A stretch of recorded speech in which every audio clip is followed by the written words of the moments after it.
Final hour of WXVU's Villanova Bone Marrow Drive broadcast. Glad you could join us outside of the Oreo on this beautiful Wednesday afternoon. David Szczepanski, Ryan Scanlon with you, and it is so great to be joined by Villanova's athletic director and vice president of the university, Eric Roedl. Eric, thank you so much. I know it's a busy time of year, but thank you so much for being with us and taking some time to talk about the Bone Marrow Drive and just everything Villanova. How's it going, David? Good to see you. Thanks for having me. It's awesome to be out here at the Oreo and enjoying this beautiful weather, and we got all our football student athletes out here and a bunch of Villanovans and just having a great time. Well, like I said, thank you so much for being here with us today. And you know, what is so special? You're obviously a Villanova alum, and you know, coming back here now to serve at one of the highest honors here at the university in terms of titles and positions. What is so special about Villanova really kind of being the founder of this drive? Why is it so special? I think it's a direct reflection of the type of community that this is, and that every year this registry continues to grow and support something that is so meaningful for others in need. And, you know, through some of the matches that have occurred over the years and the way that Villanovans have, you know, helped people. And that's what the mission of Villanova is all about. It's about service, truth, unity, and love. And I think this Bone Marrow Drive that started, was it 18 years ago? Or 18th annual with Andy Talley's foundation. I believe 3 decades as a whole from what I was told earlier. Yeah, so, I mean, there's a great history here behind this. And I know Coach Ferrante and his football student athletes genuinely believe in the mission of this and the way that they can help make a difference. So I'm just honored and so happy to be part of it.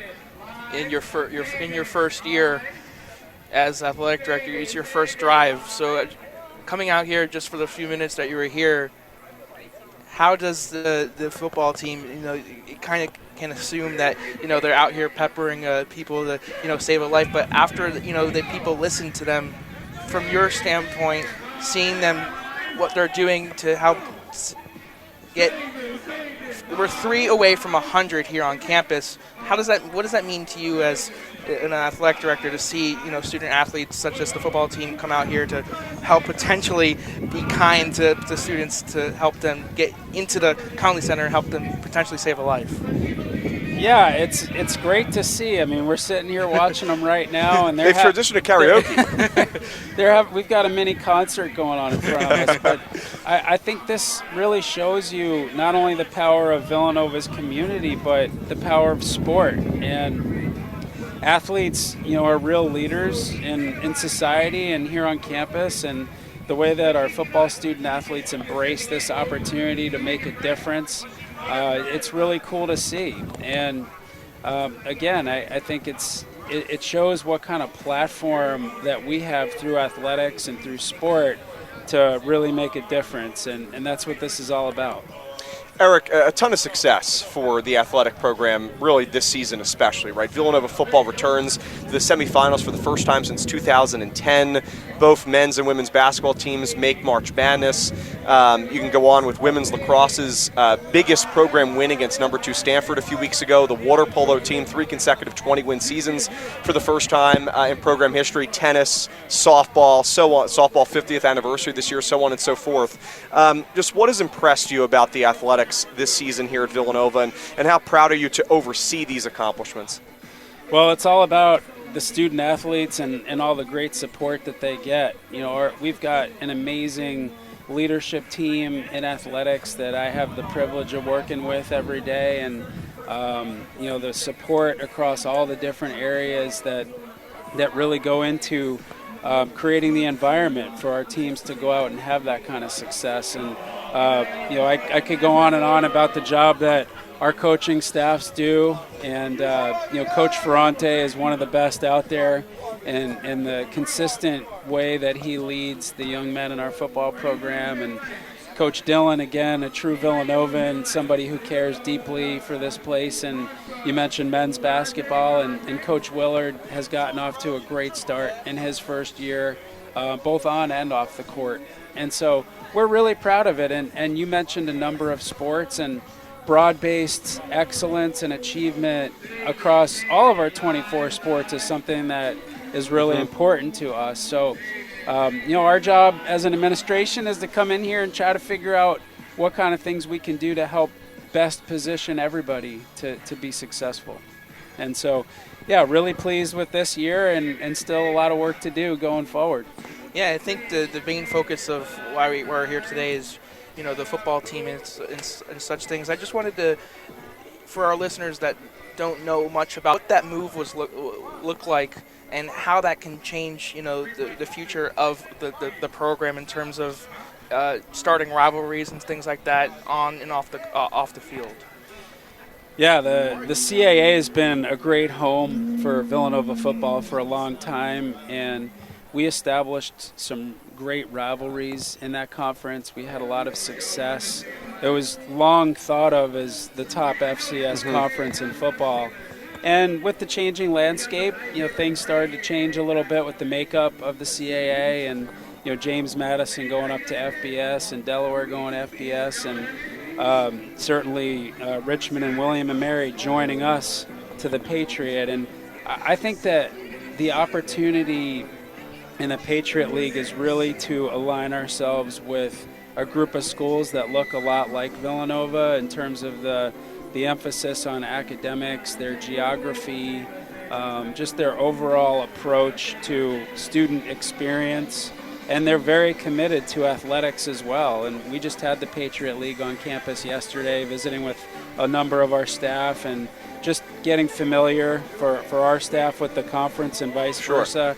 And there's a lot of excitement.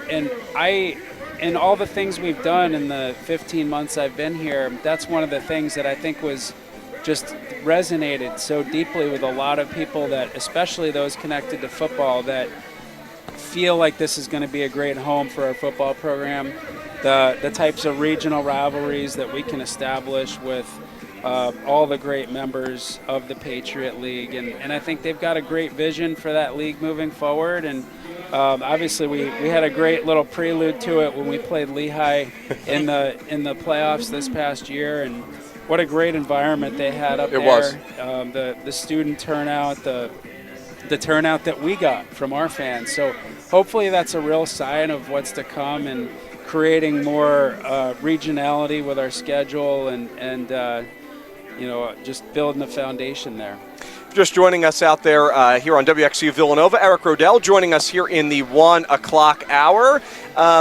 Eric, something when you talk to the fan base, I think a lot you hear about, where does Villanova potentially stand with other universities in terms of not just athletics but development? And we're sitting here in front of a magnificent new Falvey library that is going to be opening in October, as Father Peter had said. But where is Villanova positioned in terms of the transfer portal, but also just in general of universities heading into, as you said, a changing landscape?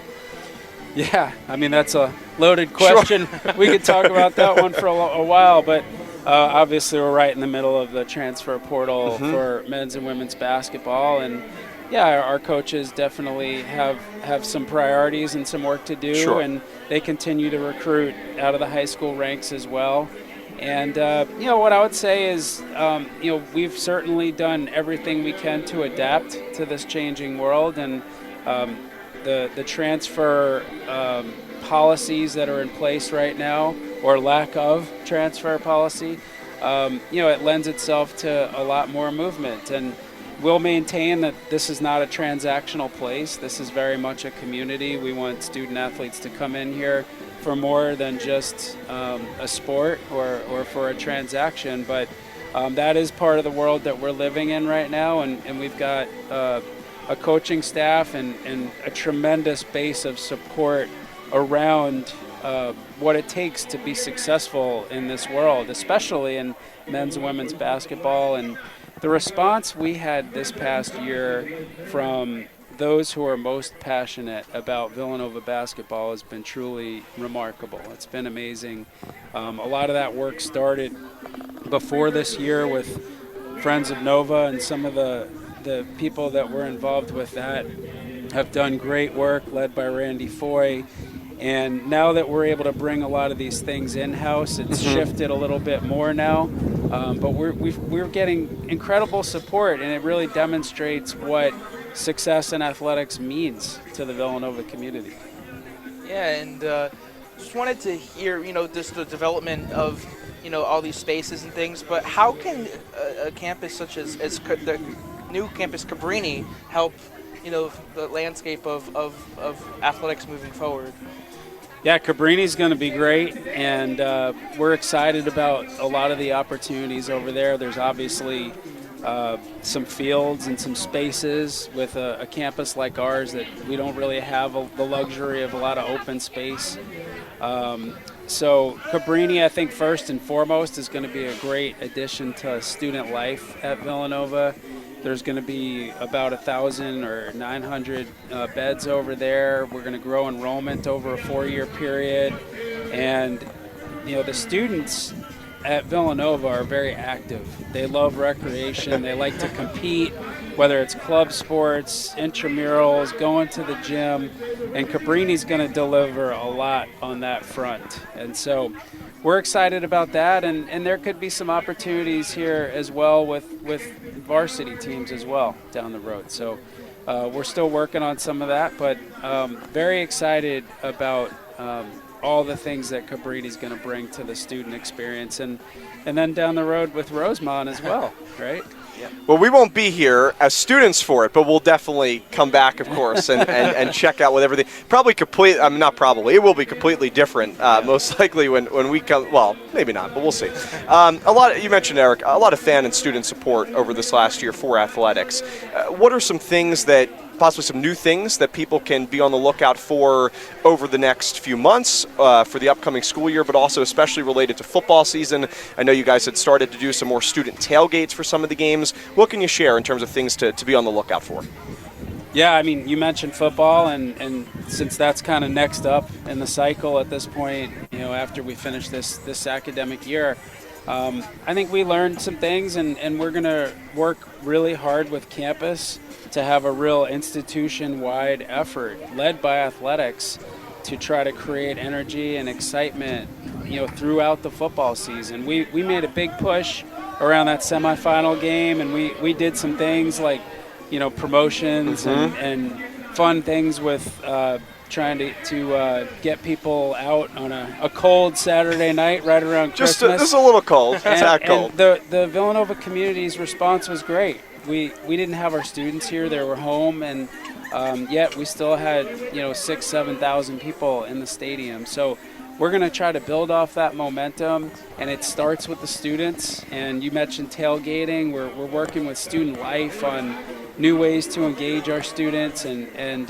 get them excited not only about our team but about activating an experience around these games. And that's really what college football is. It's an event as much as it is a game. So that's the approach we're taking. We want to get our community engaged. This team does such a great job. It's such a great product to watch, and it's a family-friendly environment, and we're going to do everything we can to continue to build support around football.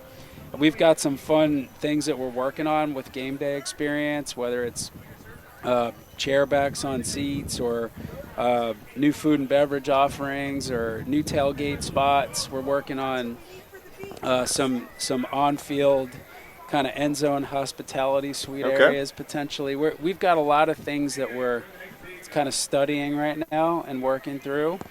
And obviously, basketball is something that is of critical importance. I was really pleased, as was our team, on the way the community, both on campus and the students and our fan base, supported us this past year. Men's basketball had some great environments, as did the women, and we want to continue to build on that and just build as much affinity through our students. They're our donors and our season ticket holders of the future. You guys are, right?